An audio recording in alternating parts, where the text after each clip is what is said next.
Welcome to What is Going for new thought from the edge of Each week on OMTimes flagship radio show, veteran broadcaster, author, and media consultant Sandy Sedgbeer conducts thought-provoking interviews with inspirational authors, artists, musicians, scientists, speakers, and filmmakers who are working at the point where spirituality and science meet consciousness at the very edge of Here is your host, Sandy Sedgbeer.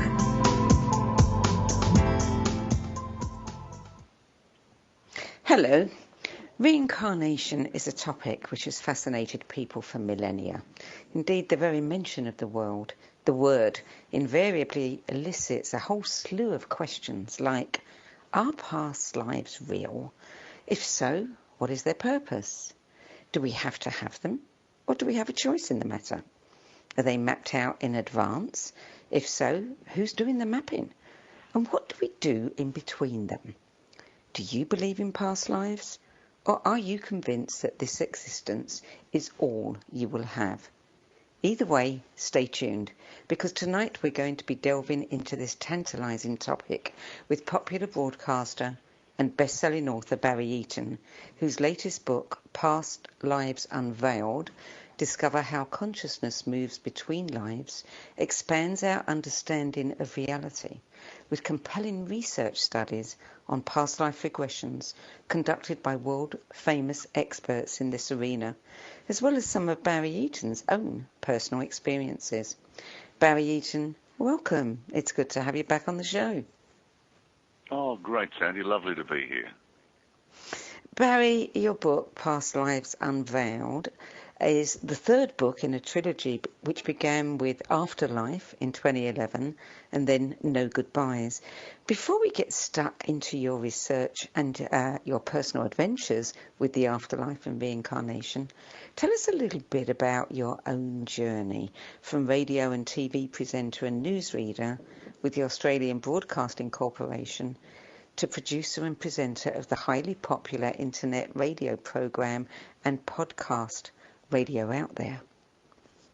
Well, the journey began a long time ago, Sandy. It actually started when I dropped out of law at university or college, as they have in the States, because it just wasn't working and I knew I had to do something else. So I went and studied acting, actually, and was offered, after my graduation, I was offered a 6-month tour in the Shakespearean Company or a 2-year contract in radio and television. So being somebody who thought, well, I've done some stage training, I'll go and work in radio and television. I did that, and I stayed there. I've still done a few acting roles here and there, a few stage shows, films, and TV shows and things like that, but I'm glad I went into radio and television because it gave me a far broader look at broadcasting, plus it gave me a continuity of employment, I think is about the best way of saying it. As actors, they might think that it's a glamorous life, but a lot of them don't get paid very often, especially here in Australia. There's about 98% out of work at all one time. So my career sort of developed over the broadcasting. I started off as a young man doing radio programs on music and things like that, and then gradually developed into talk programs, interviews, news reading. I was a sports anchor. I did the whole gamut. And then finally, in the 80s, I was doing callback programs on radio, and I used to have a couple of guests who came in on a regular basis. One talked about numerology, and the other talked about astrology, and then a psychic contacted me. So these 3 guests proved so popular. Every time they came on, there was a massive avalanche of calls on the network there. So I thought, oh, no, this is interesting. So I started to explore it a lot more for myself. And then at the end of the 80s, I went through another divorce, and that's guaranteed to make you look at your life and change things around. So all of a sudden, out of the blue, I had this intuitive message to study astrology, which shocked the life out of well, not quite the life, but anyway, shocked the pants off the guy who was doing astrology on the radio with me. So I went and studied astrology, and then suddenly found I had a natural bent for doing the tarot. And that sort of developed from there. And through the 90s, I was still on radio, and by this stage doing many different things, video production, radio programming, all sorts of things like that, but also working as a psychic and doing astrology work. So my life was starting to split into two. So after the divorce, I thought, no, I've got to go a whole new direction here. So I did.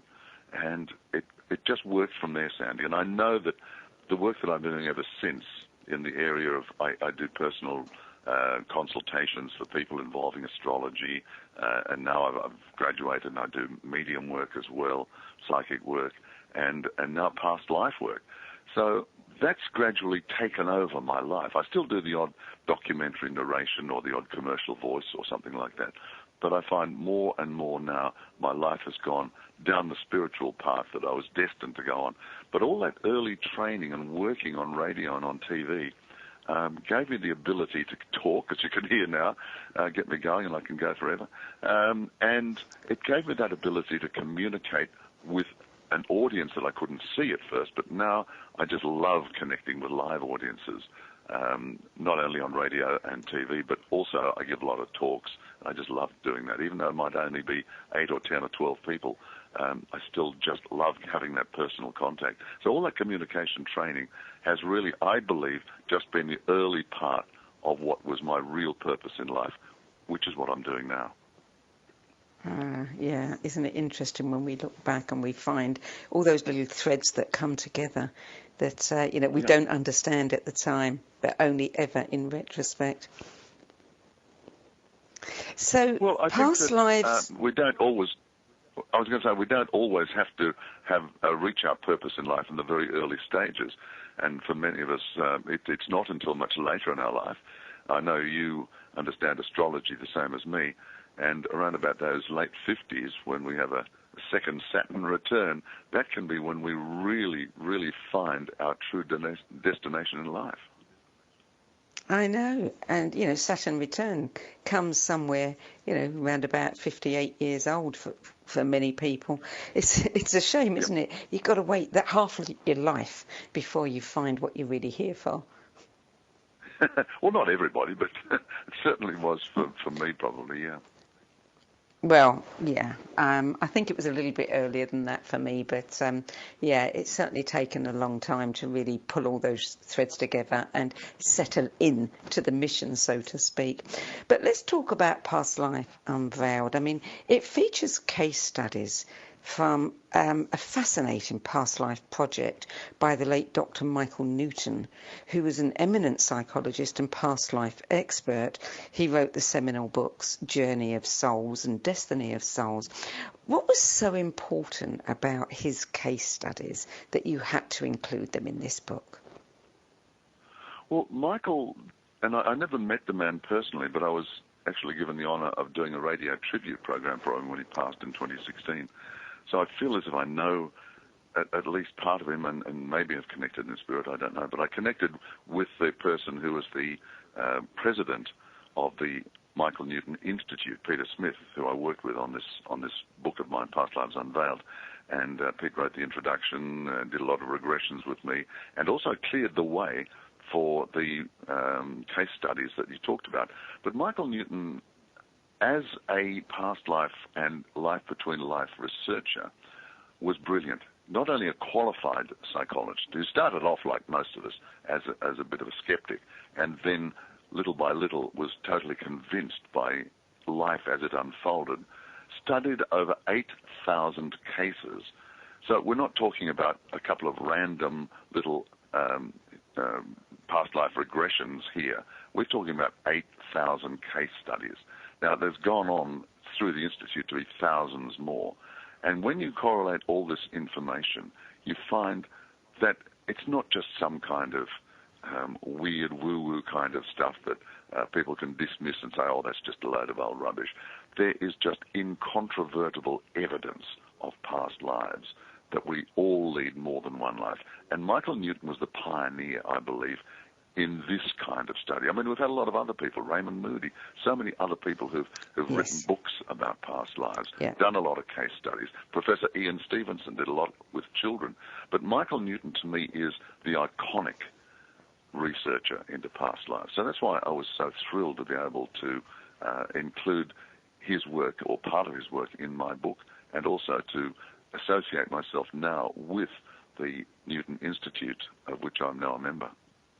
Now, in this book, you actually publish a couple of cases that have never been published in book form before. Why weren't they published before, and what's so special about these cases? Well, it's interesting, Sandy. Pete Smith and I, as I said, Pete was he's now the outgoing president of the Michael Newton Institute.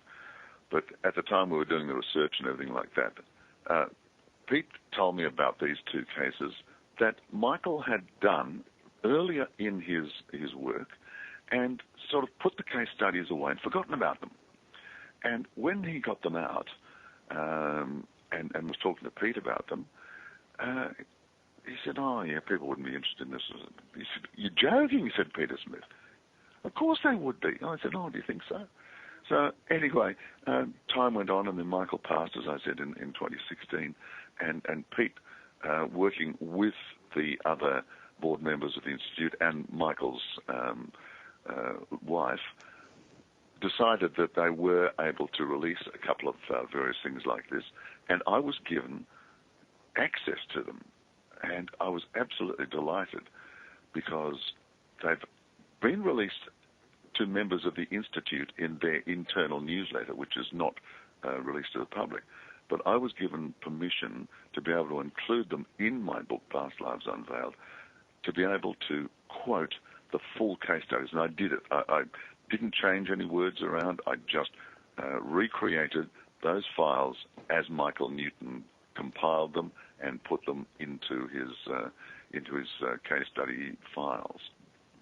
So it was a huge honour and quite an amazing couple of. I mean, I can't go into the full details on air because they are quite long and quite detailed. But essentially, what it is, Michael regressed two sisters, unbeknown to each other. Yep, he did one and then he regressed the other. And neither of them knew the other sister was being regressed. And I said to Peter, well, hang on, how did he do that? He said, well, for a start, Michael Newton would never, ever do anything. He was the most amazing man, but he was just so honest that he would never, ever try and do anything that would be, not illegal, but certainly off the boards as well. So the two sisters independently went back to a life in the Stone Age times over 30,000 years ago. Quite amazing.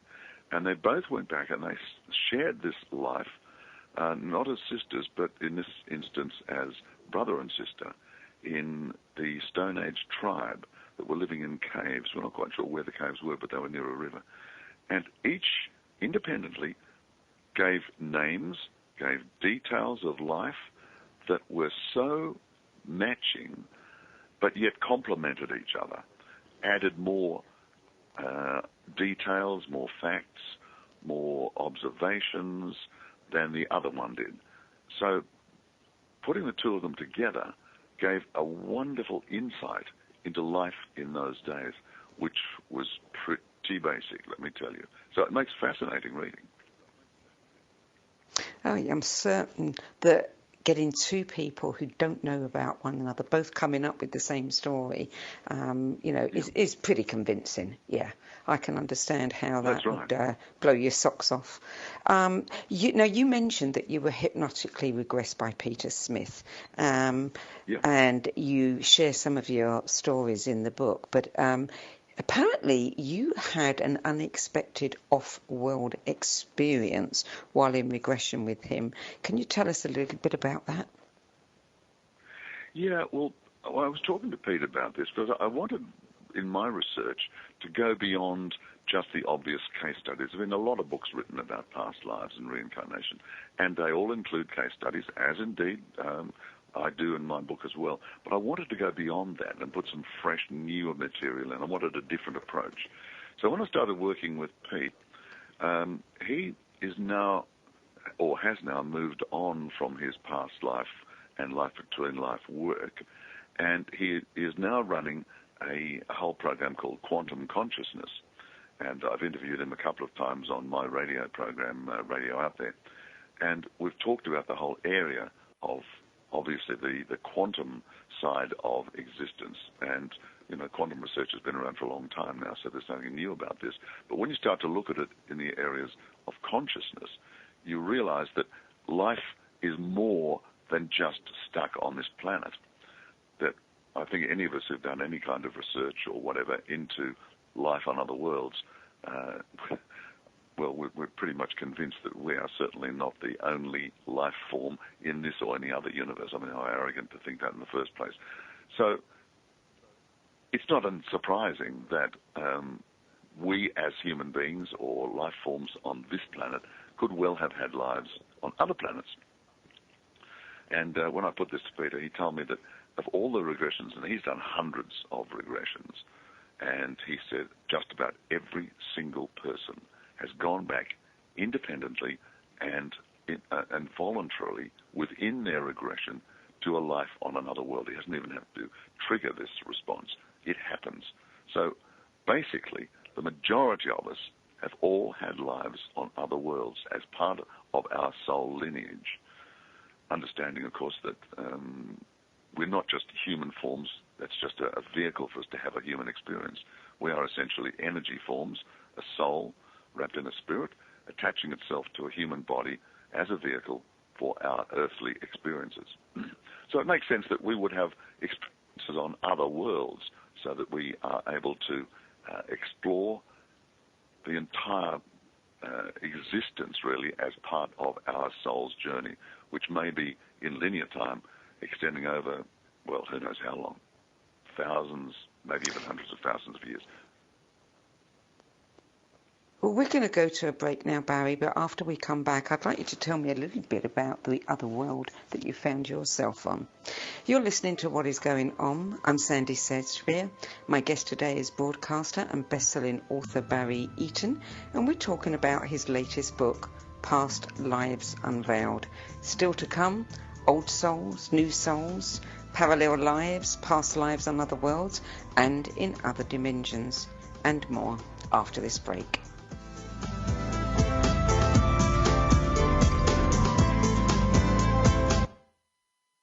The future of Internet radio is here. OMTimes Radio, IOM FM. Ascending Hearts is no ordinary dating site, but a spiritual dating site with a purpose, to link you with your soulmate. We engineer the serendipity so you can trust that you will attune with someone that has the same matching vibration as you. Ascending Hearts, the conscious dating site for the spiritually aware. Try Ascending Hearts for free. AscendingHearts.com. More than 24 million Americans have an autoimmune disorder, and that number continues to grow. I'm Sharon Saylor, and I'm one of those 24 million. To put that number in perspective, cancer affects about 9 million and heart disease up to 22 million. That's why I've brought together top experts and those thriving regardless of their diagnosis to bring you the latest, most up-to-date information. Join me, Sharon Saylor, Friday night, 7 p.m. Eastern, for the Autoimmune Hour on Life Interrupted Radio to find out how to live your life uninterrupted. I'm Fidel Nshombo. I was born in a city called Bukavu in the Congo. We were a loving family, and then, boom, everything that I had disappeared in a single day. People think that when you are a refugee and they resettle you to America, and all your problems are done. They don't understand that that's the beginning of everything. I was not born a refugee. I was made one. It's time we welcome refugee families with open arms. Learn more at embracerefugees.org, brought to you by the Ad Council.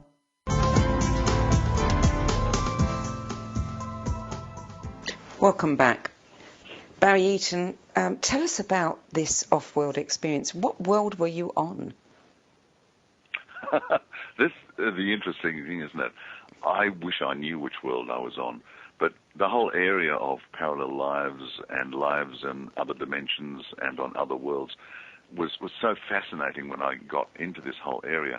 I firmly believed as I was doing my initial research that, oh, no, I've never led a life on another world. I even wrote that in my book. In the early stages, I was never even thought about it. So, as I mentioned, Pete Smith did several regressions with me, and this is only some of the regressions I've had over my 3 books that I've written. But Pete did 3 regressions with me. I went back to one life as in ancient Greece, another life in the US Civil War, and then in the 3rd life, all of a sudden I was just taken out there. And Pete and I had been talking about his other case studies where people had found themselves on other worlds, one of whom was on a water world, and she had found herself as this sort of giant floating jellyfish-type creature living in absolute peace and harmony, and that indeed is a fascinating case study. So we'd been talking about this, and then I went into this regression. So whether or not there was some kind of subconscious link that I needed to do, because, as you know, the subconscious mind represents something like 90 to 95% of our storehouse of energy and memories. Anyway, I went out there and I found myself have you ever been regressed, Sandy? I have. A couple of times, yeah. Yeah, well, you know what it's like. You sort of, Pete is able to take me down into a very deep sort of state, and I was able to sort of disappear into these lives as an observer on some, or in what other cases are known as revivification, where I was actually the person. Yes. And I was inside that life. So there are 2 different kinds of basic kinds of regression. In this instance, I found myself not observing, but being part of. It was like being in as a giant bird flying, and it was a strange sensation. I was free. Well, like one of those dreams that you have when you're floating free and having this wonderful time. Well, I was, and at first, I guess I was thinking, well, is this a dream? But then the reality of it all came through, because it was actually, whether it was inside some kind of craft or whatever, but we were floating over this world, and the world was very, it was dreadful. It was desert. It was wasteland. And all of a sudden, this city emerged. And it was, if you've ever flown over the Nile in Egypt, where you have this lovely Nile river flowing, the green on either side, and then almost like a knife stops at the edge, and then it's suddenly desert. That's what this reminded me of, that the desert stopped and this city started, and there was a little bit of a verdant thing around the city. But as we went in, to cut a long story pretty short here, as we went in and I identified, this city was dead. There was nobody there, no people, no life, nothing. But it was a highly technical city. You could see that, you could feel it. And then after we'd done this, Pete was able to pull me out of this aspect and connect with this other energy, this other life form. And the life form gave its name as Lida, L-I-D-A. And then Lida was able to come through, and we established that there was a link between Lida and myself. And I guess in subsequent times I've come to feel that, yes, an aspect of me or an aspect of Lida are one and the same thing. But Lida was saying he was, or she, we're not quite sure whether it was a he or she, was part of a group who were exploring various parts of the universe. They were explorers sending information back because their home planet was in the process of destroying itself. And the whole area was so technically advanced that people were losing the love. There was no love at all.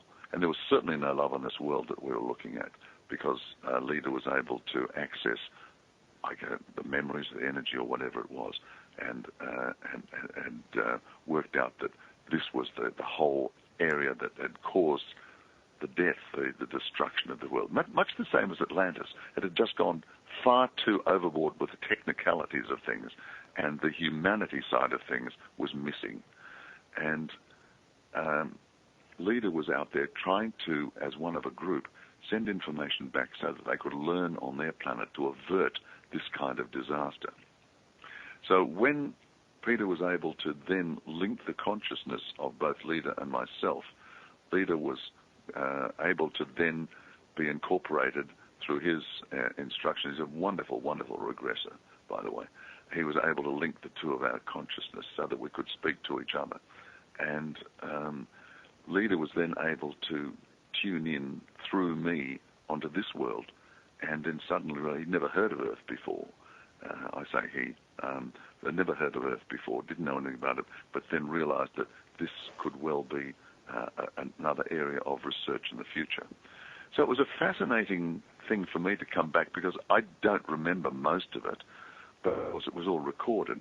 And that's the funny thing about it. You've been regressed, Sandy, you know that there are things that you do remember. You get snatches of information here and there, and I do remember the being in that craft or feeling like that bird floating over the city. I remember that, but I don't remember a lot of the details. But when it was all recorded and I listened back to it later, I was quite staggered at the information that was coming through. And I've written it down verbatim from my regression, as I have done my other regressions as well, so that people can work out for themselves their own reactions, their own feelings to my experiences. And that was the purpose of this whole thing. But I then knew that I had had some kind of experience. It wasn't as if I was living on another world, but I'd had an out-of-body experience, which I found quite amazing, because something like this would never, ever have occurred to my conscious mind before I went on this journey. Well, listening to you relate that story makes me wonder, are we having past life experiences when we're in regression, or are we kind of slipping into another dimension, into a parallel reality, and experiencing a parallel life? I mean, how do we know that it's past? Well, this is the whole thing with quantum consciousness, and it's something that I really can't get my head around. But the quantum thing takes us out of linear time, because linear time is purely a third-dimensional reality. So once we move beyond our third-dimensional thought waves and thought processes, then we can look at the whole area of time and space, and we move beyond that. So that, yes, quantum consciousness and quantum studies say that, yes, we can have different experiences at the same time. Now, I can understand how quantum can come up with this. I'm not a physicist, but it still does my head in, because we've been raised, and I still think and act and live in third-dimensional reality and linear time. But it makes sense, because then when you start to look at the whole superstring theory, for instance, where they talk about 10 different dimensions of reality and even a possibility of an 11th, and according to superstring theory, the fifth and sixth dimensions allow for the existence of other possible worlds that we're unable to see from our own third-dimensional aspect, and they all have the potential of being inhabited by life forms other than our own third-dimensional human body. So there's a lot of speculation about many different dimensions as part of the multiverse, anywhere up to 26 in existence, actually. But certainly, when we move through this superstring theory, which has been around for a long time now, there's nothing new about this. It does open up whole new areas of thought, of research, and of potential life, because you've got to look at the purpose of life, I believe, and that's what I've attempted to do with Past Lives Unveiled. And it's not just a matter of coming here, as the skeptics would have us believe, and living a life, and then suddenly at the end of it all, the switch goes off, you disappear into blackness, it's all over. What's the point of all of that? To me, that is, I don't know, so negative. What's the point of life unless we are doing something, learning, contributing, growing, evolving? That to me makes far more sense. That as an energy form, a soul energy, we are here to experience all there is, and then move on into other areas, other dimensions, other worlds, other realms. And life is so vast, and other worlds are coming here. Hence, we've got so many billion people on the planet all the time. That's where they're coming from other areas of existence. So it's a fascinating area, Sandy. I mean, we could go on and talk about this forever. But well, I know in the context of our radio program, we've got to keep it within certain bounds. Yes. There are many, many questions that people have about this. I mean, it is one of those topics that, just your mind spirals out of control at the end of it. But let's just take a little trip through some of the most commonly asked questions. And, one of them is, do we have to have them? Do we have a choice in the matter? Can we say, no, don't want to do that one? I'll wait, maybe another one in the future. Well, then you've got to take this back to the basics, that after each life, we go back to what is often commonly referred to as the afterlife, the world of spirit, heaven, paradise, whatever you want to call it. And there are many, many different levels of existence in this area of the afterlife. And it depends on the evolution of our soul as to where we go. And we don't just sort of disappear out of one life and then bang, immediately reborn into something else. What would be logically, what would be the point of that? We would have no time to ruminate, no time to go back over what we've done, we've learned, and then prepare for our next life. That to me is far more logical. So in my own research, in Michael Newton's research, and in many other researchers, we then go back into the afterlife and we have a life between life time, and there is no earthly measure that we can have on this. It doesn't matter whether we think it might be 10, 20, 30, 40, 50 years of earth time, because time doesn't exist outside, as I said, our third dimensional reality. But there still has to be some kind of break in between. Now, in that time, from what I understand, and what I've been told, is that we're working with our guides, we're working with elders on the other side, and it's not just sort of come here, have a bit of a time, work out what we're doing, have a quick session, like the end of a football game or something, and then go in for the next game. There's a lot more to it, and that's what we do. In between time, as I've mentioned in my books Afterlife and No Goodbyes, we have many activities. And we're still learning as part of that, but we are still able to grow and evolve as a soul. So when we come back, it's worked out with other people over there.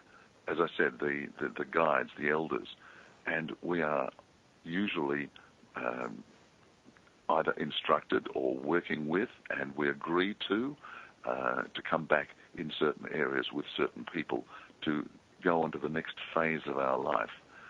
Now, there's no sort of areas of choice here. Oh, I'd like one of those for my parents, and I'd like to live in luxury in Hollywood, and I'd like to be a film star.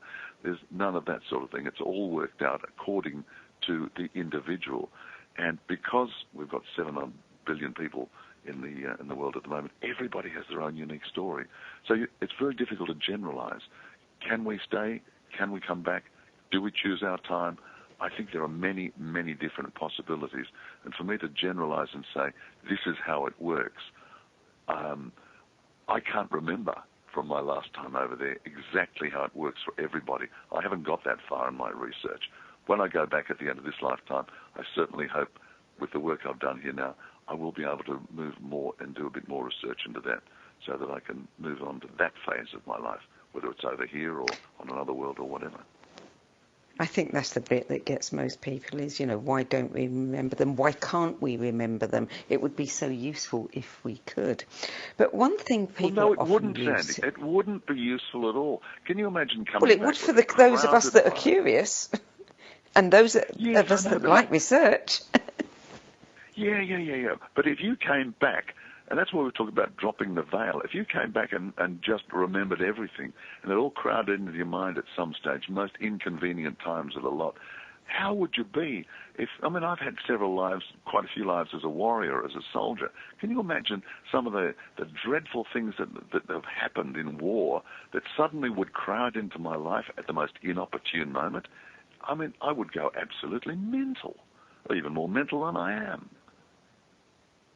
Well, Yes, I do get that point, but I still think that for those of us who have a bit of the scientist within us, it's a frustration that we can't.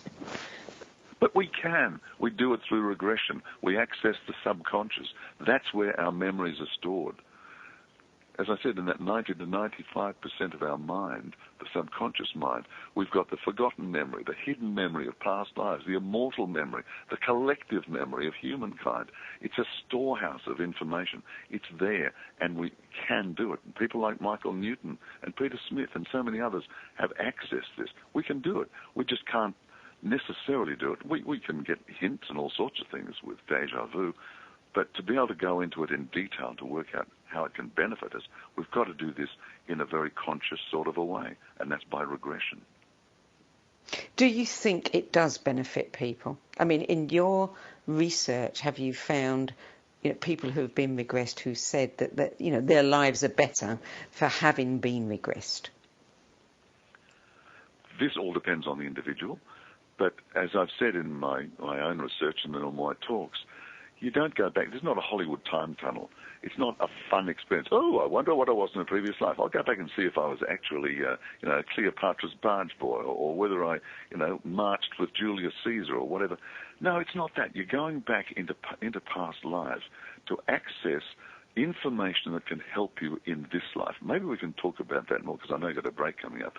But maybe we can talk about that in more detail, because yes, there is this incredible potential, and I've experienced it myself directly in the last month or two, of how past life access can really, really help understand and help even remove physical and emotional barriers that we've created or brought back with us in this lifetime. Well, let's go to the break, and when we come back, we'll continue right there. You're listening to What Is Going On. I'm Sandy Sedgbeer, and I'm speaking with broadcaster and best-selling author Barry Eaton about his latest book, Past Lives Unveiled. We'll be back with more from Barry Eaton on Past Lives after the break.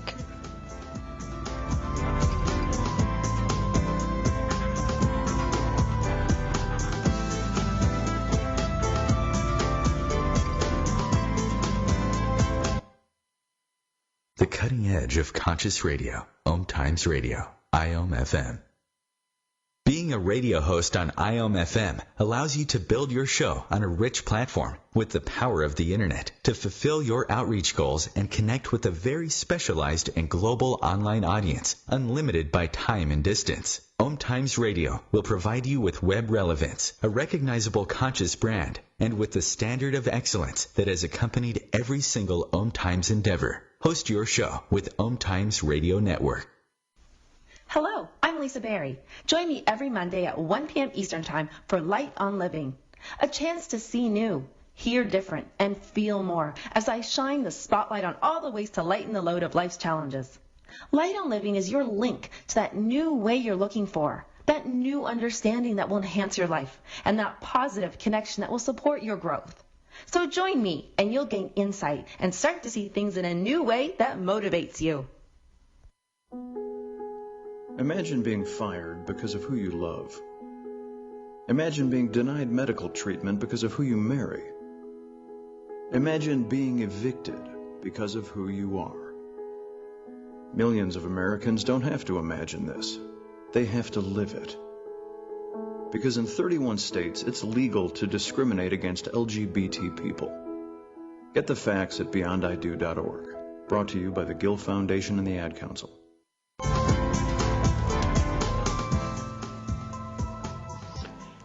Welcome back. Barry Eaton, tell us about some of the cases, as we were discussing before, where you've actually witnessed benefits or heard about benefits of people having past life regression.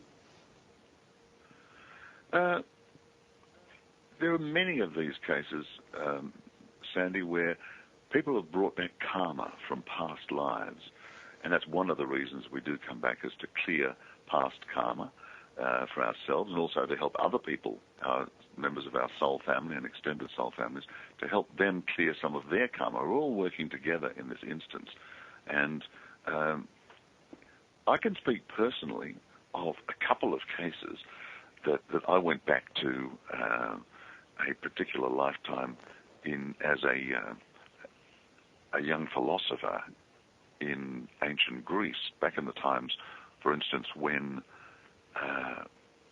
the Romans were occupying Greece, and I was sort of drafted into the Roman army because at that particular stage they were going to quell some riots with some of the Greek tribespeople in the hills in and around Sparta, funnily enough.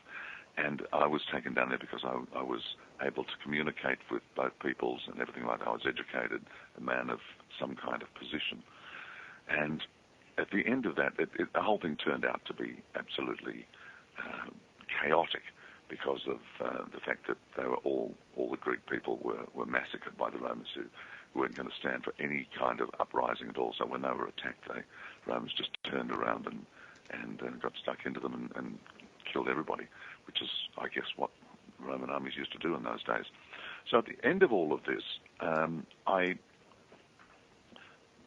listening back onto the tape on this, I was wondering why I went back in this particular lifetime. How is it going to benefit me?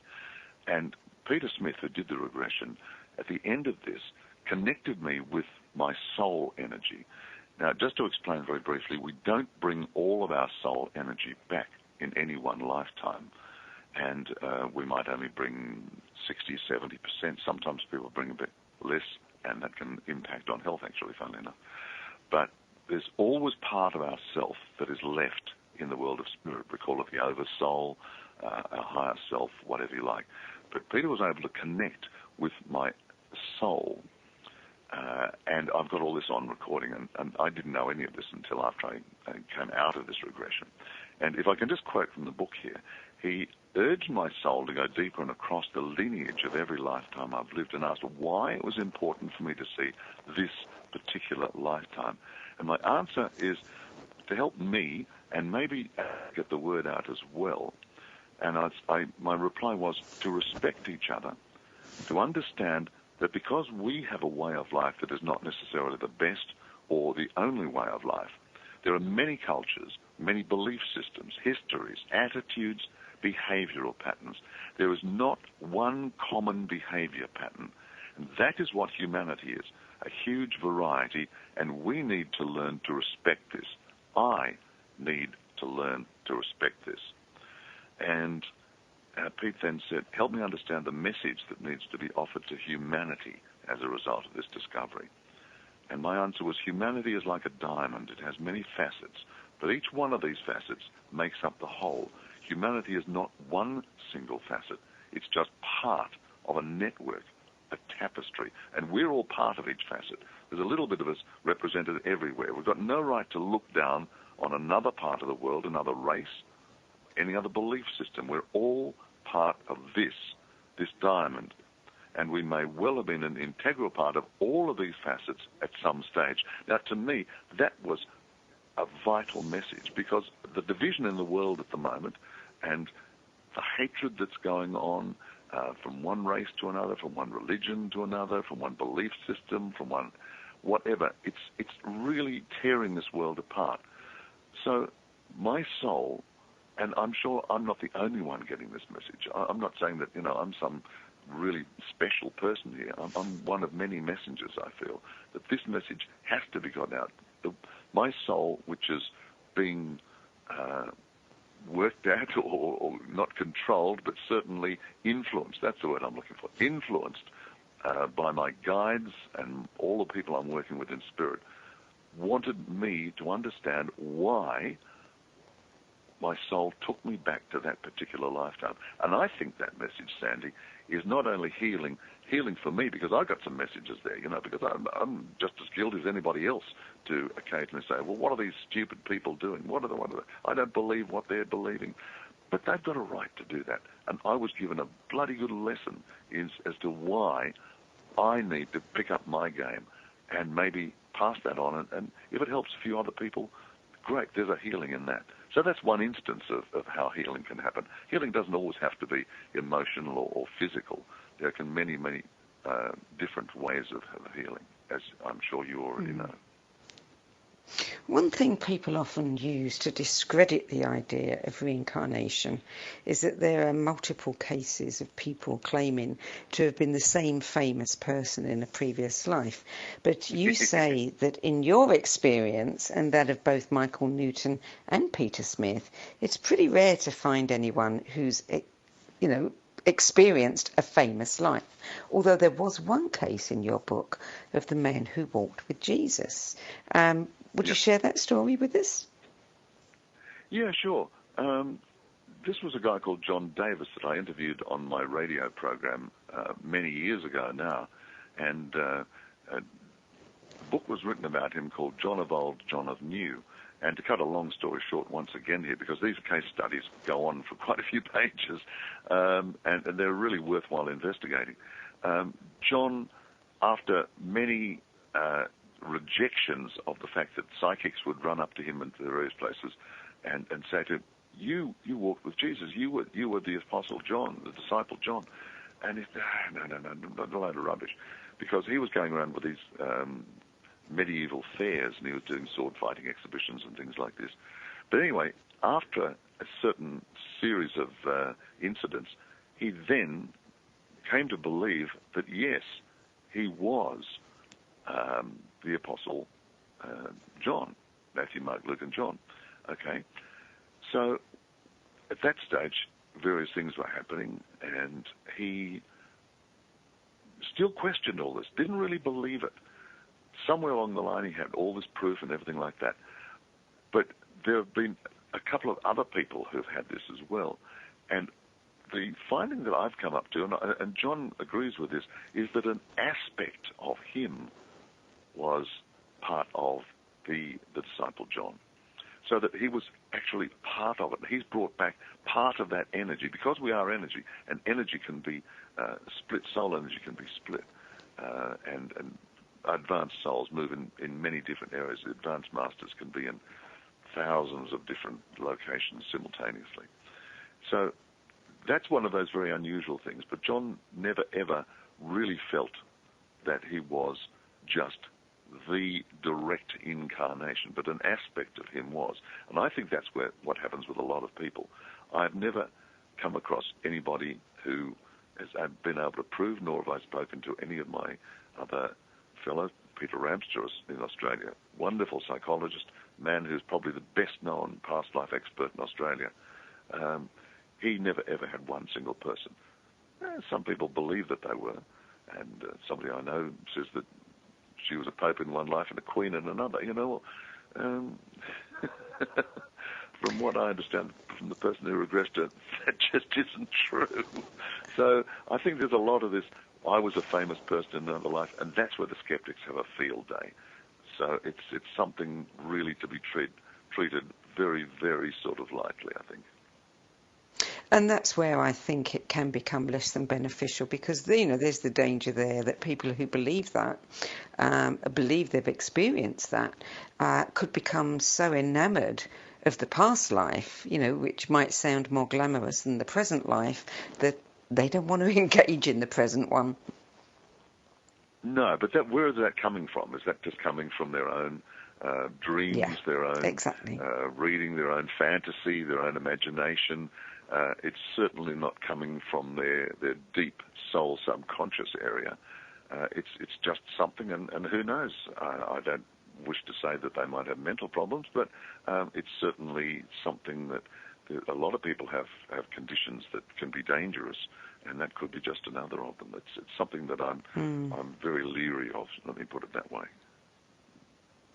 Yeah. Now, Norman Shealy, you write about the strange reincarnation of Norm Shealy, and for those who may not know, he's a well-known medical doctor, a neurosurgeon, professor of energy medicine, and a pioneer in holistic medicine. Tell us Norm's story. Well, Norm is a fantastic man. I had the privilege of interviewing him last year on my radio program, and for those people who know Carolyn Mace, some people call it Mice, M-Y-S-S, but it's actually pronounced as Carolyn Mace. Carolyn's a medical intuitive, and she always worked with Norm Shealy. Now, as you said, Norm was a former neurosurgeon. He invented the TENS machine. A lot of people don't know that. And he is a fantastic guy, now working in Missouri somewhere, runs a wellness center, and still in the late 80s doing fantastic work. Norm, at one stage, went along to a lecture in his younger days, and the lecturer was sort of getting a bit boring, and he was just about ready to either go to sleep or walk out, when the lecturer started talking about this 19th century doctor, Dr. John Elliotson. And all of a sudden, Norm, who was a total skeptic up to this stage, total skeptic about past lives or anything like this, suddenly had this flash of intuition. That was me. I'm Dr. John Elliotson. He couldn't believe it. So he checked a bit out and was absolutely intrigued, immediately got onto a plane, well, not straight out of the conference, I suppose, but shortly after anyway, got on a plane, went to London to investigate this whole story of Dr. John Elliotson. He was so fascinated and convinced that he went over there, and he was in a taxi from the airport going to a particular address, when all of a sudden he said to the taxi driver, no. And intuitively he was told, turn down this street to the right. He went down there, told the taxi driver to stop at a building, got out of the building, walked into it, and found that this is where John Elliotson practiced as a surgeon, as a physician also, in the 19th century. His research then went on to show that, I've got a picture in my book, that the physical resemblance between the two of them at around about the same age is awe-inspiring. They could be brothers. They could almost be twins.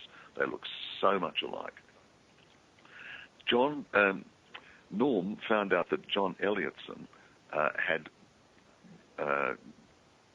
created as many innovations as he did. Elliotson was the first one to bring a stethoscope, for instance, into Britain. Stethoscopes were used in France at the time, but they weren't in Britain. And he then went on to create various other medical breakthroughs.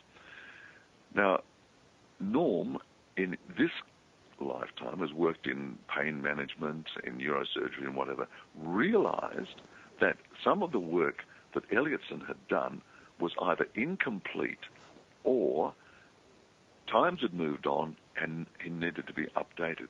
So he's then turned around in this lifetime, picked up the reins from where he left them in the 19th century, and he's living the life of a kind of John Elliotson Part 2, and now as Norm Shealy.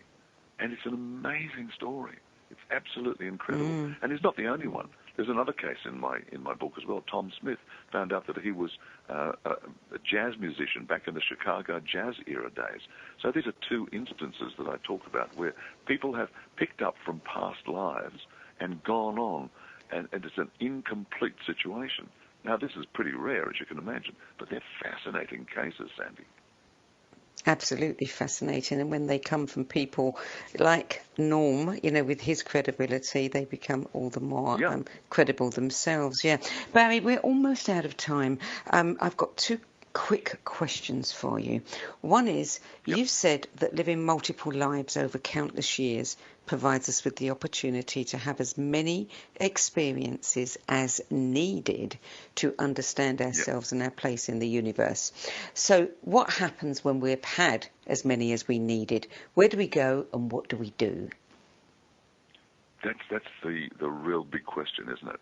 From what I understand, because we are a chip off the old block, as it were, we're part of the original soul of the Creator, or the Creator energy, then from what I understand, this is when we go on to much higher life in other dimensions.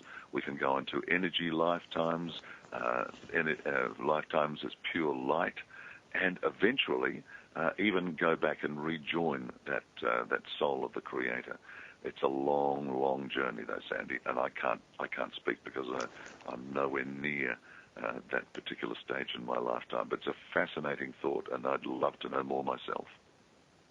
Okay, and finally, Afterlife, uncovering the secrets of life after death, No Goodbyes, insights from the heaven world, and now Past Lives Unveiled. This trilogy of yours on life beyond life, is it finished with Past Lives Unveiled, or is there more to come? I keep asking myself the same question. I keep asking my guides the same question, and I can't get an answer. So whether or not, I mean, trilogy is a trilogy as far as I'm concerned. I'd be quite happy to move on to other things, but you never know what the universe has in store. And I thought I was finished after Afterlife, and I've gone on to write 2 more books. So I don't know, Sandy. I wish I could answer that question for you. I wish I could answer it for myself.